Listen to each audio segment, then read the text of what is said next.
our Bibles to the book of Daniel, read the first two verses. And when we talk about Daniel, how many books in the Old Testament? Oh, yeah. How many prophets in the Old Testament? You got 12 majors. How many minors? Five. Yeah, I was going to say, I was wondering if you had COVID or not. 5 major prophets, and how many minor? 12.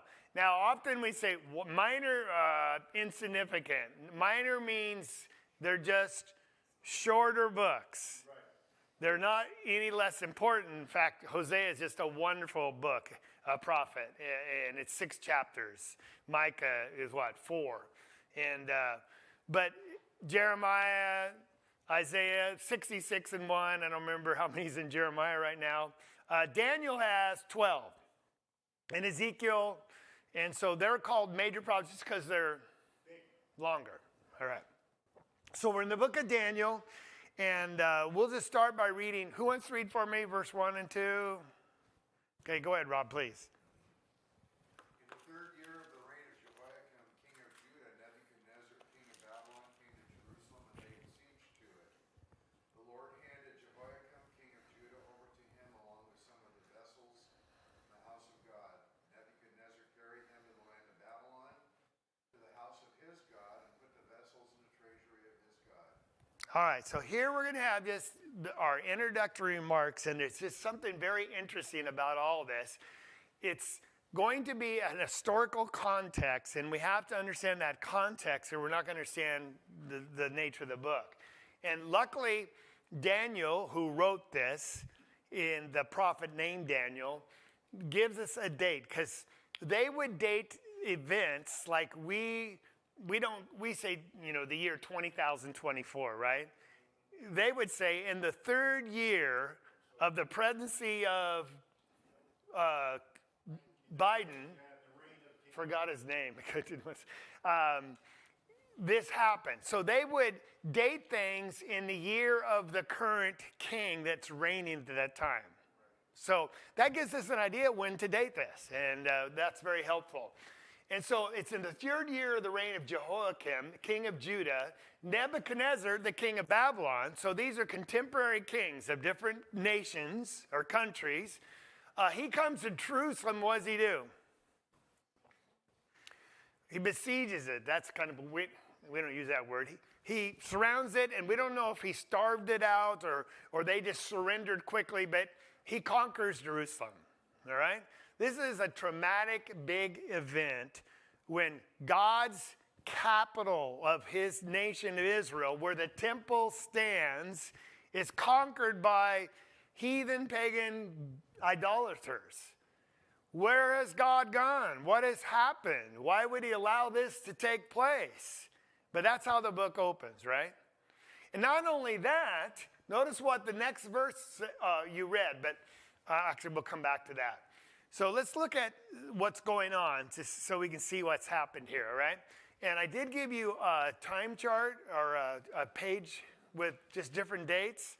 We're going to refer to that, and it might help you, okay, as we go through here, okay?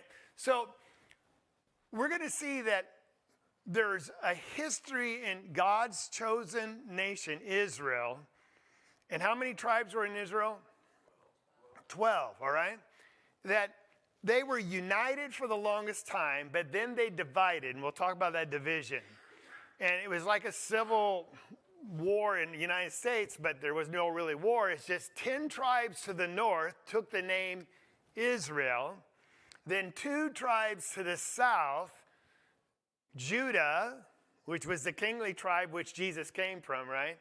And Benjamin. So they're the smaller ones, but they occupied Jerusalem because it was in the land of Judah and the tribe of Judah. And so that's where the temple was and all the worship was. All right?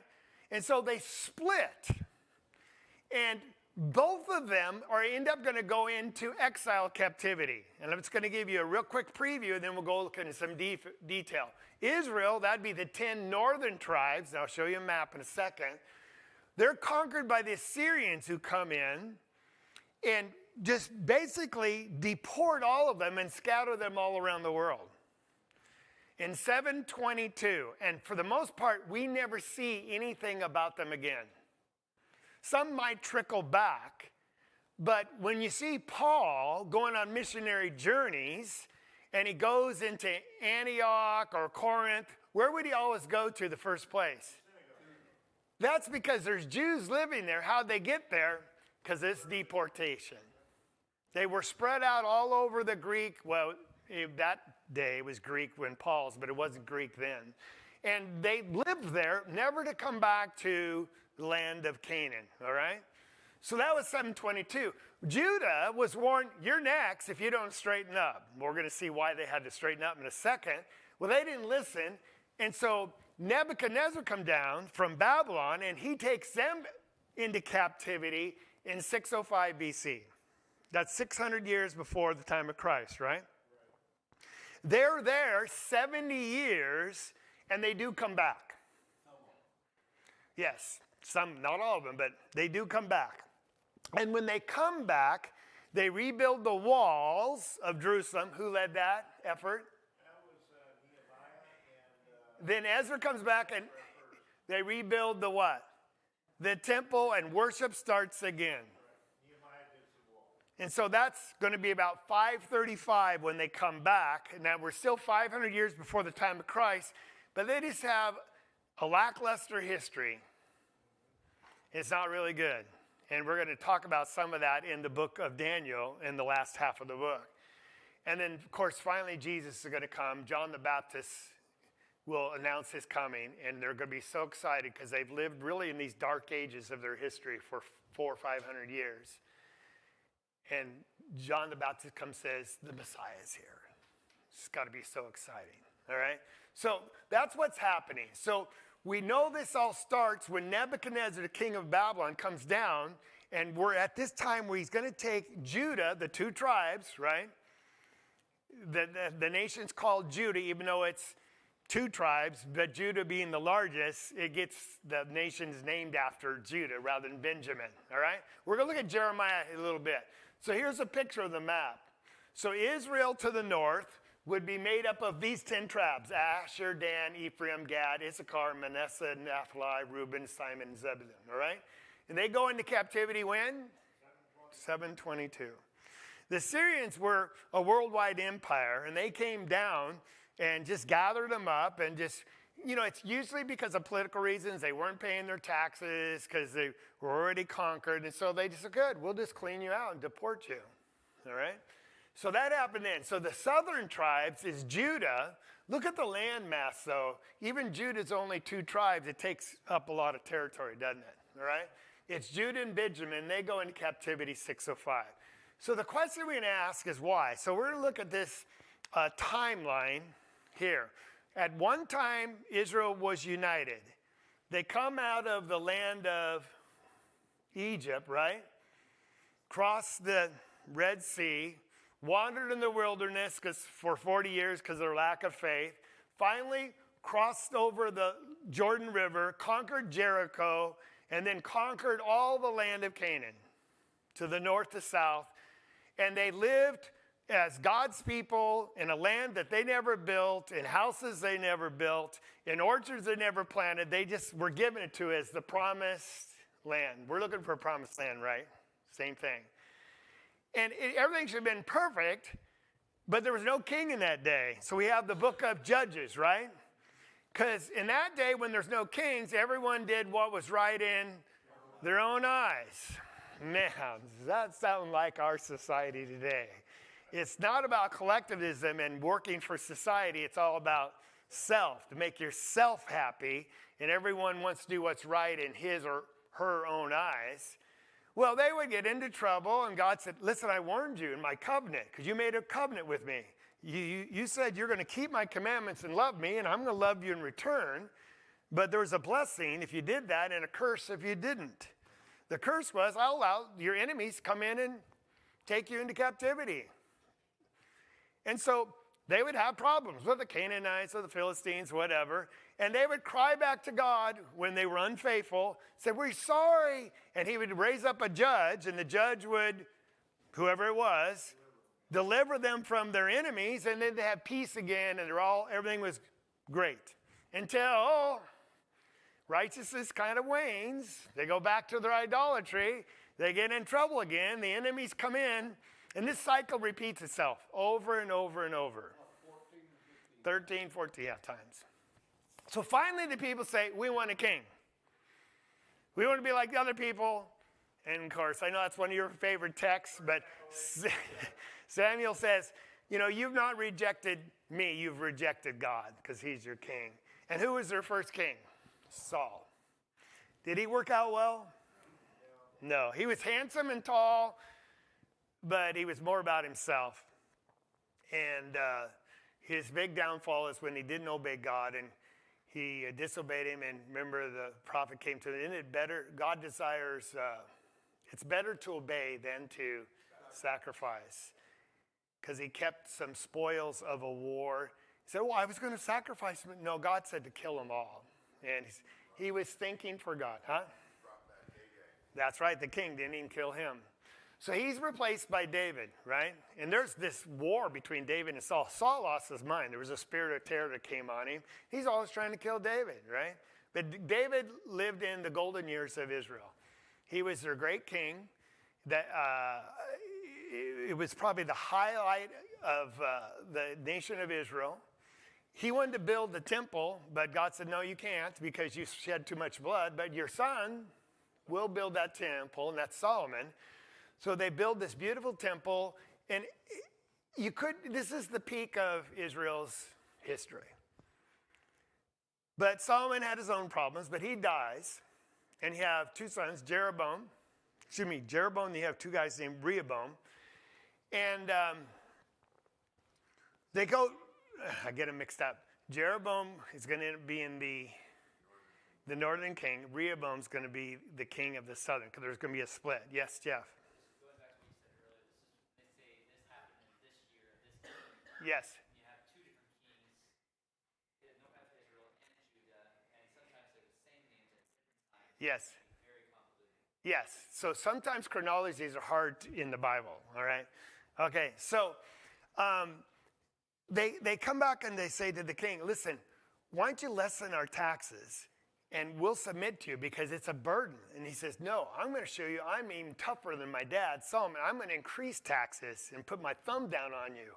Isn't it interesting? Nothing changes. That's one of the issues today. Taxes, too many expenses, right? Well, so northern Israel said, we're out of here.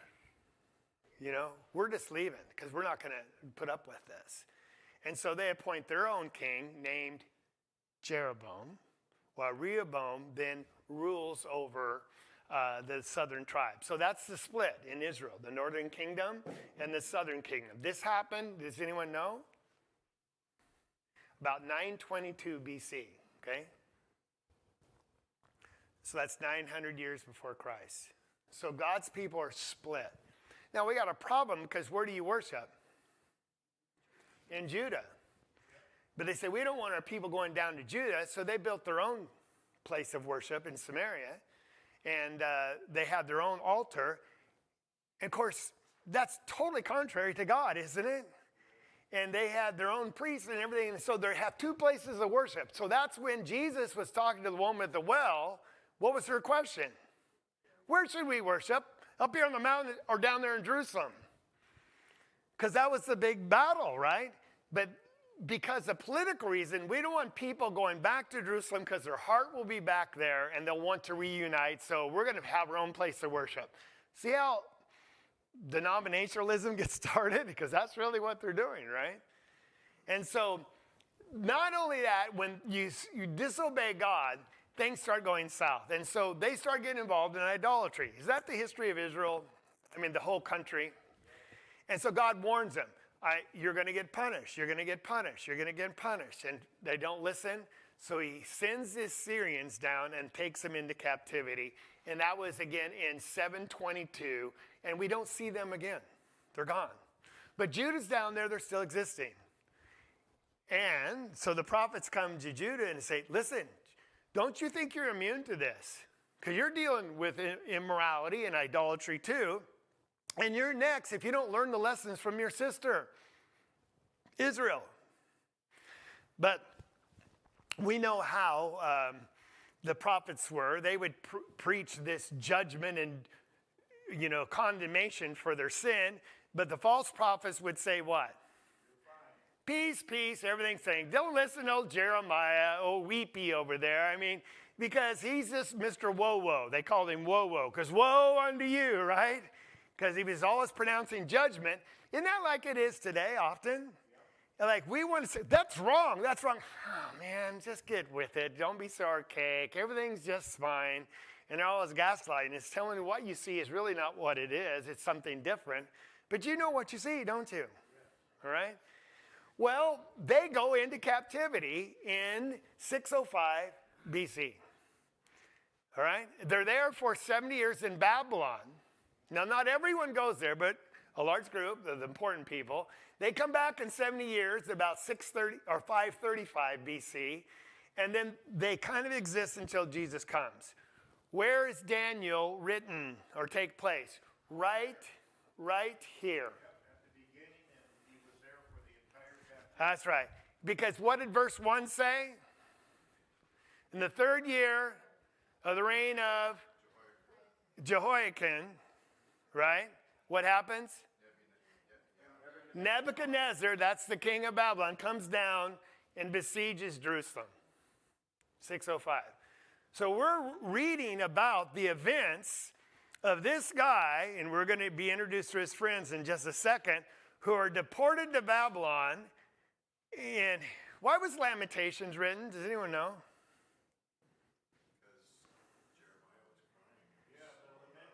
Yeah. Because what's going to happen?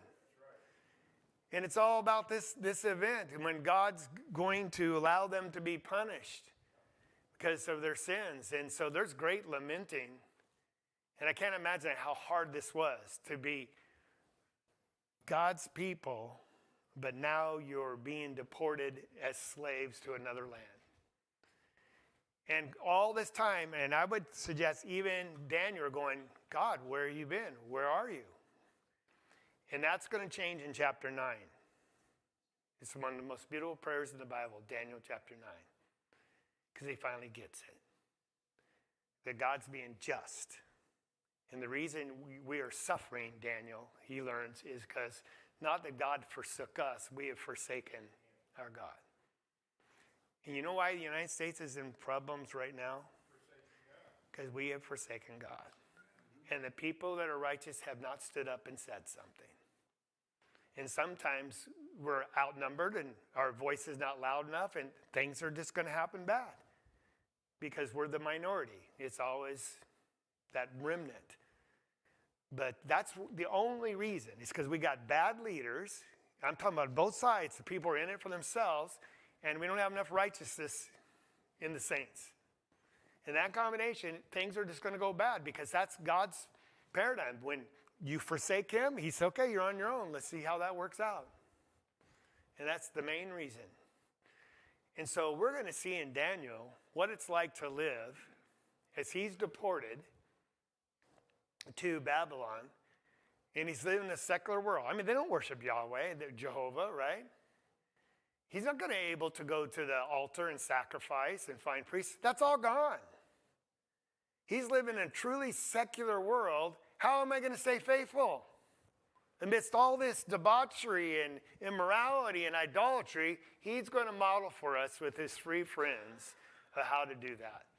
So it's just a powerful book because it's going to give us clues of how to live in this society today, even though we shake our head. Yes.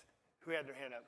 David. I think it's great when you look at it because God's intervention that he does through Daniel, being a young man at 16 and going through 70 years of captivity, coming out at the other end at 86, and all that transpires during that time, and God shows he always raises somebody up to bring his people out if they will just bow the knee. That's right.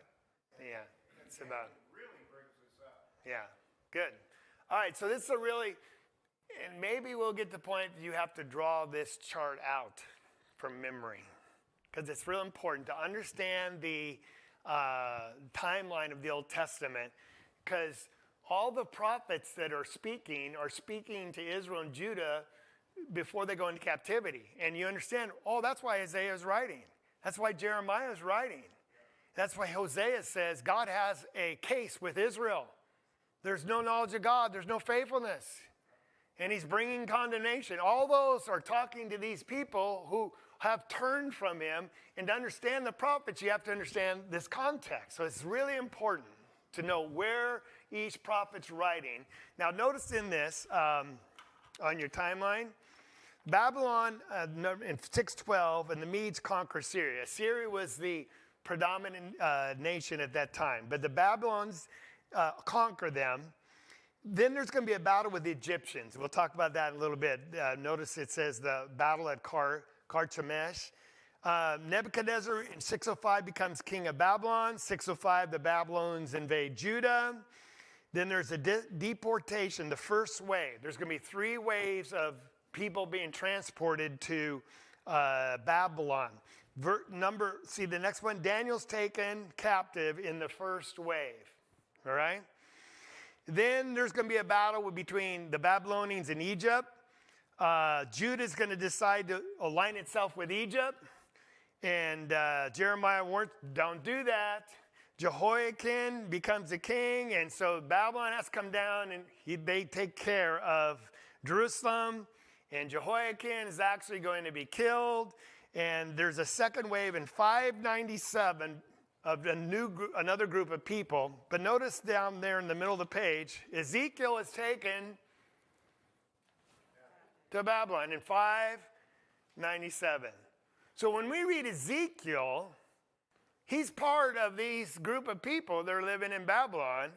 And what's one of the books we need to study to understand Revelation? Ezekiel. All right.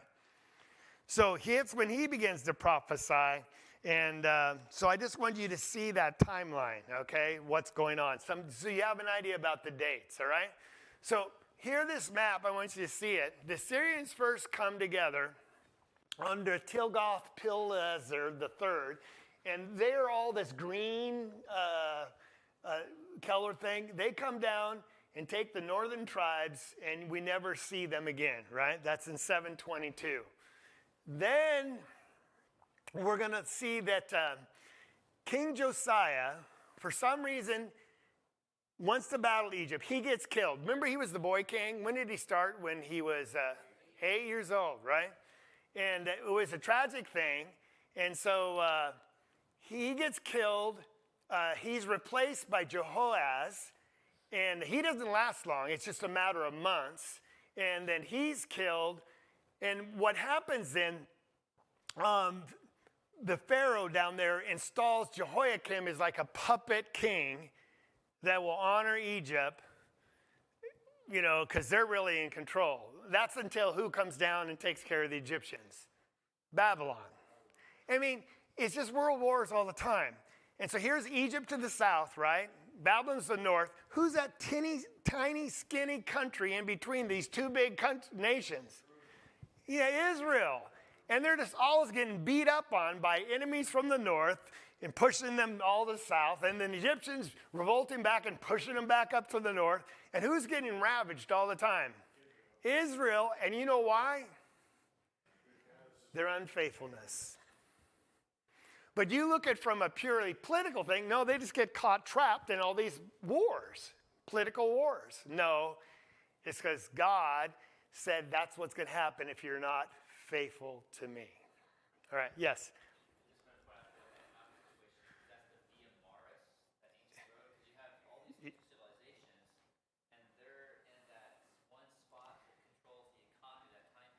Yes. So it brings there's tension politically, economically, and you'd have to be able to hold that. Yes. To be extraordinary. Yes. And you make a good point, because you really wouldn't travel through here in the desert. All the traffic came right through Israel. Yeah, the King's Highway. Yeah. So very, very interesting, all this history. And so we have Jehoiakim installed. Pharaoh, Nick, we know who he is. That's a figurine of him. And he puts Jehoiakim in there. Jehoiakim stops paying taxes to Babylon because now he's with Egypt. So Babylon says, okay, we're done with that. Comes down there in 597. Got to make sure. These dates are hard. Some say 594. And isn't that the guy they plucked his eyes out and killed him? Yeah. And said, you're done. And that's what Nebuchadnezzar had done to him, all right? So he's the general of the armies of Babylon. He defeats the combined force of Egypt and what's left of Assyria in the Battle of Carchemish in 605. It's the end of the Assyrian might and Egyptian intervention. Nebuchadnezzar II then succeeds his father as king of Babylon. And so when we see Nebuchadnezzar in the book of Daniel, we're talking about the son, Nebuchadnezzar the second. We'll just call him Nebuchadnezzar, but you just have to understand it's the second. So at this time, Jerusalem's capture and the exportation begins. That's 605. Here's some whys. I'm just going to read these. These are lengthy readings, but you have to understand. Here's woe. Remember who's he? Jeremiah. Because he just kept saying, woe unto you, Jerusalem. And the false prophets, no, don't listen to him. Peace, peace, peace. Listen to this language. Hear the word of the Lord, you kings of Judah and the inhabitants of Jerusalem. This is from who? The word of the Lord. This is what the Lord of armies, the God of Israel, says.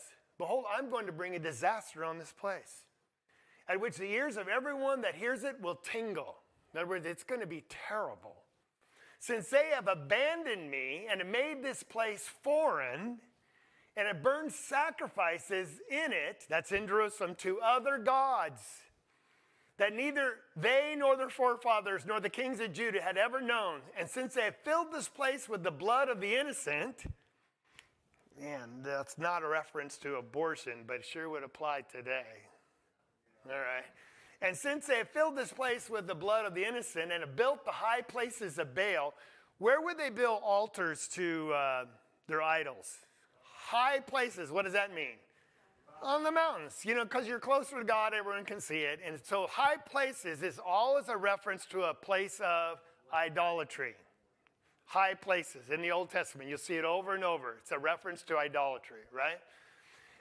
They built high places of idolatry to burn their sons in the fire as burnt offerings to Baal. Now you tell me what he's saying they're doing. Children sacrifice. And you go, no, that cannot happen. That's how dark, as Ann said, they became. And this is not the first time, because we see Israel offering their children to Molech earlier. And the evil that people will come to, that they will kill their children for themselves. So an idol that can't, yeah. And you know what? I'm not going to get on the abortion issue politically, but most abortions are not to save the life or because of rape or incest. Most abortions are convenience. Because I'm more worried about myself than that living child in my womb. And I don't want to have to deal with it. And so they sacrifice the child. I mean, it couldn't say it any clearer. That's what it is. And we wonder why America is where it is. So God said, fine, if that's the way you want to live, just go with it and let's see how it turns out. And that's why we have the problems we do. You say, well, that's dark. Well, it's dark here, but we get so used to it and desensitized. Well, I guess this is the way it is. We can't do anything about it.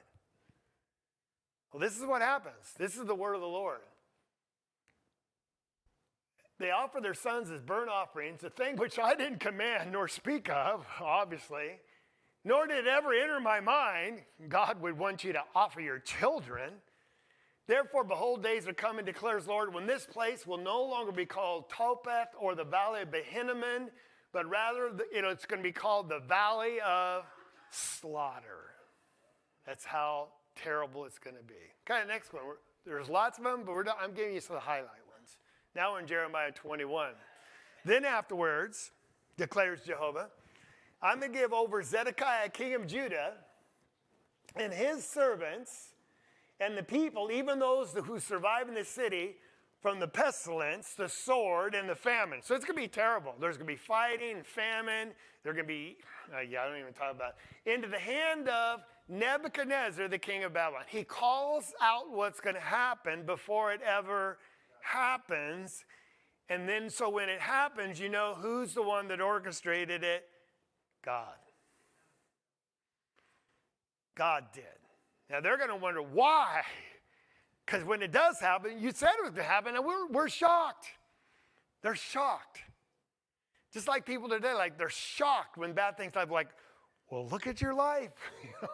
There's a connection between how you live and what happens. Don't be so shocked. People are living in denial so much. And into the hands of their foes, in the hand of those who seek their lives, and he will strike them down with the edge of the sword, and he will not spare them or have pity or compassion. It was a slaughter. Okay. Jeremiah 27, another prophecy in the same theme. Now I've handed all these lands over to who? King of Babylon. Who's talking? And he says, this evil king. Isn't that amazing?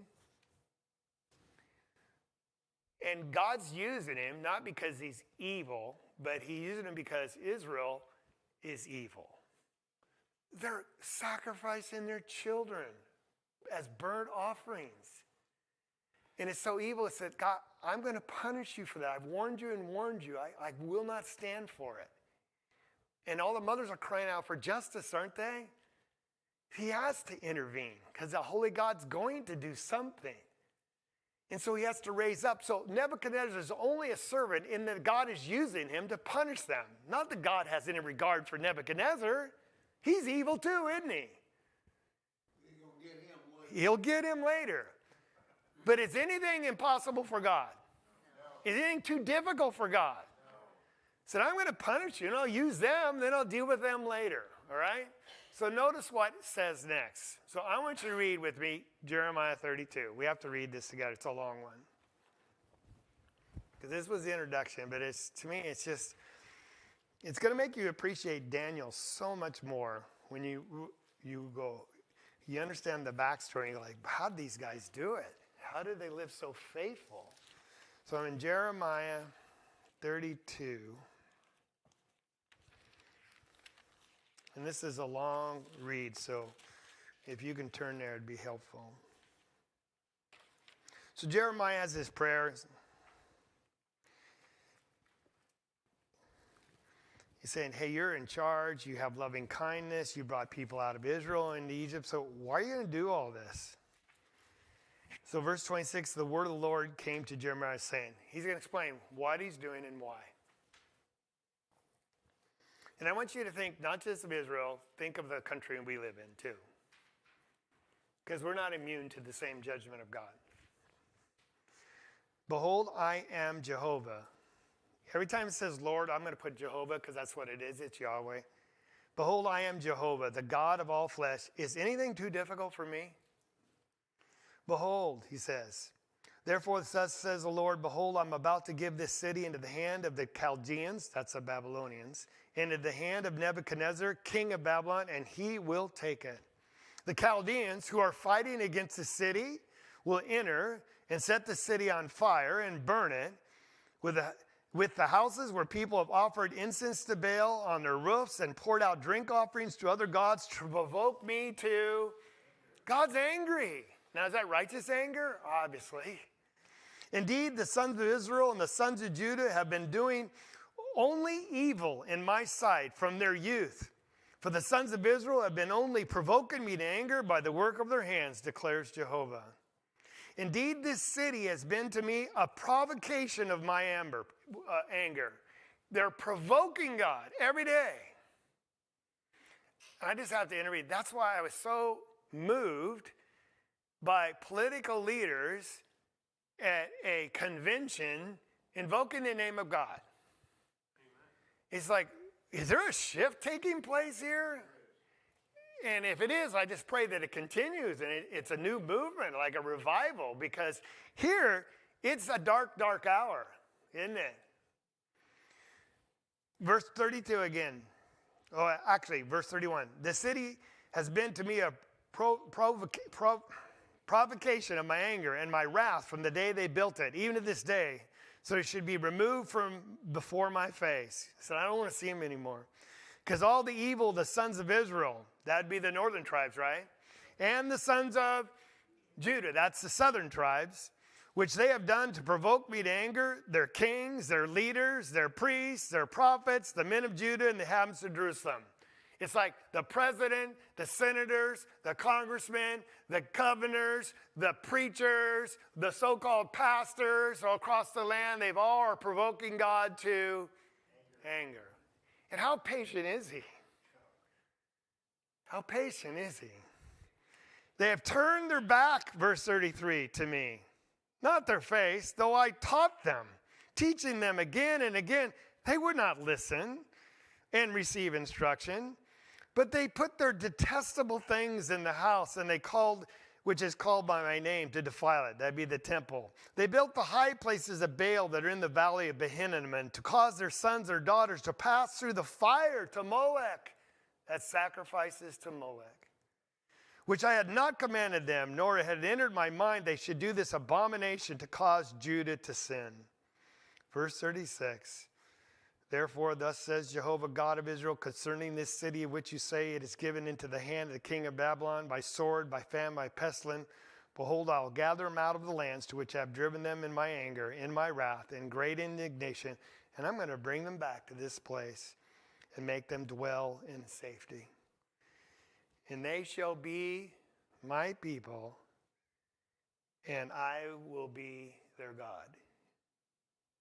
You know who that's said of in the New Testament? You and me. In Hebrews and other places. Verse 39, and I'll give them one heart and one way, that they may fear me always for their good and for the good of their children after them. And I'll make an everlasting covenant with them, and I will not turn away from them to do them good, and I will put the fear of me in their hearts. They will not turn away from me. That's Christianity. All right? But we have to get through all this process before Jesus will come. Now you're not born physically into God's chosen people. You're born how? Spiritually. And that's why Jesus said to Nicodemus, you must be born of the water and the Spirit if you want to enter the kingdom of God. It's a whole rebirth. He wants your heart. And that's what's going to happen. So there's the three deportations. And a little bit about Babylon. We're done. It was a magnificent city. You've heard of this ancient seven wonders of the world. The Hanging Gardens. They're not sure exactly where it was. Some people say it might not even have been in Babylon. But it was one of the wonders of the world. And you could read the descriptions. There was this ziggurat that was built. Some call it a rebuilding of the Tower of Babel. Remember, they built Babel to try to reach the heavens to challenge God. Again, there's remnants of it, but they don't know what it looks like exactly. Also, there were the Ishtar Gate. Parts of it were smuggled out of Babylon a long time ago, and they're in a Berlin museum. But it's, I guess, one of the most beautiful gates into the city out of the walls. And when you look at some of the pictures of it, they're just amazing. This was a rich, secular, idolatrous city and country, but it mimicked everything the United States have. In fact, when we see this head of statue representing 4 different nations, who's the nation of gold that's supreme over all of them? It's going to be, we're going to see Babylon, King Nebuchadnezzar. This was the epitome of a nation. And what do we keep hearing about the United States? We're the greatest nation ever existed on this earth. That superpower. Boy, and sometimes that arrogance, every time, I know we're a great nation. We've done great things. But be careful. Be careful, right? You know what the greatest nation on this earth is? Christ Church. We're the greatest. will not be overcome. Hades is powerless. So there's the book of Daniel, and here's where we started. In the 3rd year of the reign of Jehoiakim, the king of Judah, Nebuchadnezzar, king of Babylon, to besiege it. The Lord handed Jehoiakim, king of Judah, over to him. Who's the him? God gave him to him. He said, I did this by my own. No, God gave you Jerusalem because it was ordained and prophesied it would happen that way. Is anything too difficult for the Lord? No. Babylon didn't do it. God did it. And we got to be careful when we take credit for all things we do when it's actually God working through us. Along with some of the vessels of the house of God. So they took the utensils, all the holy relics out of the temple, and they take them to Babylon. That's desecration, right? It's like insult upon insult to the Jews. Later in the book of Daniel, we're going to see they have a party, and they're going to call out for some of the cups and utensils and have a drunken banquet. It's just such desecration, and it's terrible. Yes? That's when it's handwriting on the wall. Oh, yeah. All right. So, and he brought them to the land of Shinar, to the house of his God. He brought the vessels in the treasury of his God. Now we're in verse 3. Then the king ordered Aspenaz, the chiefest official, to bring in some of the sons of Israel that were deported, right? Yeah. Including some of the royal family. So notice, a part of the royalty. I'm going to put it on the last. Including some of the nobles. They were young, in whom there was no defect. And they were what? Good looking. And they were what? Intelligent in every branch of wisdom. They had understanding and knowledge, and they had ability to lead. That's what it means, serve. They're going to become officials. Who are these people from Israel? The cream of the crop. No, oh boy. All right. Notice the next verse. I'm in verse 4 or 5, 6. Among them, from the sons of Judah, was who? That's why we introduced to him. He's left this, and I can't imagine, it's hard, the devastation he left behind him. And now he's being deported because he is handsome, young, wise, noble, royal family. And now he's in captivity in a secular land with 3 friends, Hananiah, Mishael, and Azariah. The commander of the officials assigned new names to him. Daniel becomes Belteshazzar, and Hananiah, Shadrach, Mishael, Meshach, and to Azariah, Abednego. We know them as Shadrach, Meshach, and Abednego, but that's their Chaldean names. Their given names were Hananiah, Mishael, and Azariah. Yes. See this on TV when they're always worried about how they feel sorry for them. After this, how could you feel sorry for They brought it on themselves. And we just want to be faithful to God, because we'll bring the same thing upon ourselves. We're almost done here. So this theme about this book is about living for God in a faithful world. I mean, being faithful to God in a secular world. There's going to be 2 parts. First 6 chapter is God rules in the present. Don't worry. God's in charge today. And then also the second part, this is for Revelation, God's in charge of the future. Don't worry. He's got you covered. All right? And we got some amazing stories. This statue that will be in chapter 2. It's an amazing account. Shows that King Nebuchadnezzar, you're nothing. God's everything. Then we're going to see this Shadrach, Meshach, and Abednego. They're thrown in the fiery furnace because they refuse to worship. Boy, if we had the backbone, we will not bend the knee before the idols of this world. And then we see in the next chapter, this King Nebuchadnezzar, he's turned into an animal. And then we see the handwriting on the wall that someone referred to, where they're having this big drunken party, and a hand comes out of nowhere and just starts right on the wall, and the king's troubled. He ought to be troubled, right? And then that's followed by who? Our man, Daniel, who becomes the king of the lions. And he's a picture of Jesus, with the tribe of Judah. He is our lion. He is our master. We have nothing to fear. That's the book of Daniel, just the first chapters. Can you read those before we get back next week? All right, thank you.